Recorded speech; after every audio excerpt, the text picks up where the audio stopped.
Excellent work, Atreus. It's good to have you back. You don't have me, Zilleros. You never will.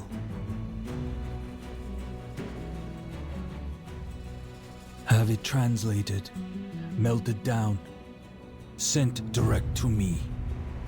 Xeric has held my crown long enough.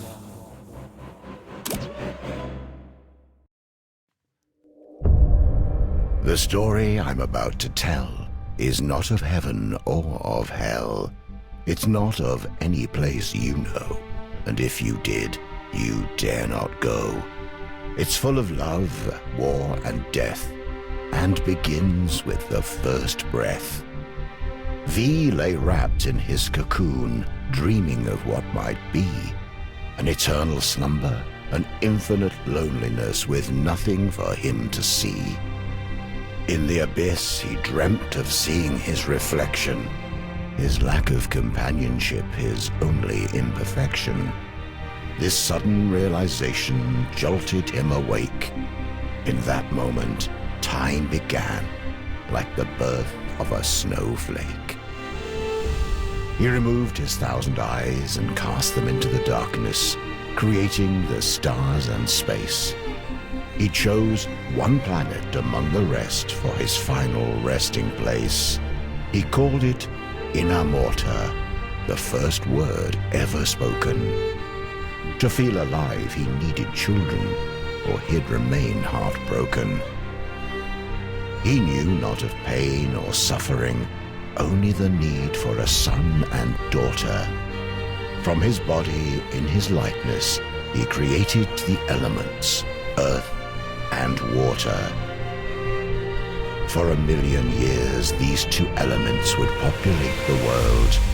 V would watch, impressed, until the inevitable unfurled.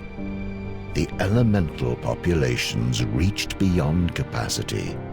Water would claim the oceans, while earth would claim the trees.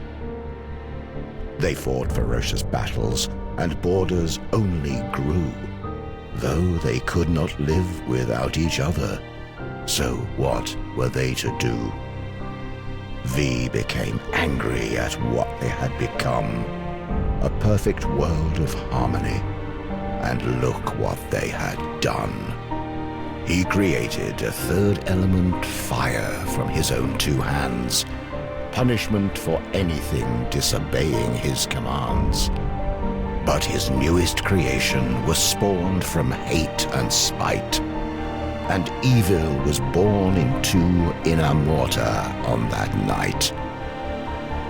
V could not control the elementals in those early days. Fire took over land and sea and set the world ablaze.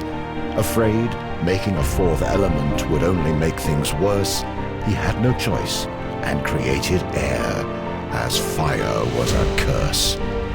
This time, V's thoughts were benevolent and pure. The air elementals were loyal and thought to be the cure.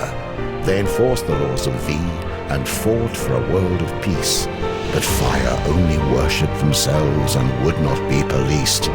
Fire used the elements to make their powers grow. They witnessed the creation of air and tried to create something of their own. They wanted to be gods like V, but their only magic was hate. Creating the Chaos Empire was their only fate.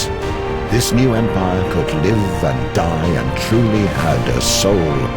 Their love of life and fear of death made them too powerful to control. The air elementals could not stop them at their border and prayed that V would bring freedom, justice, and order. The hate of fire burned so hot that nothing would survive. V had a choice: destroy it all, or make himself alive. One final act before he'd come down and strip himself of godly power. He'd create the Order Empire with a single magic flower.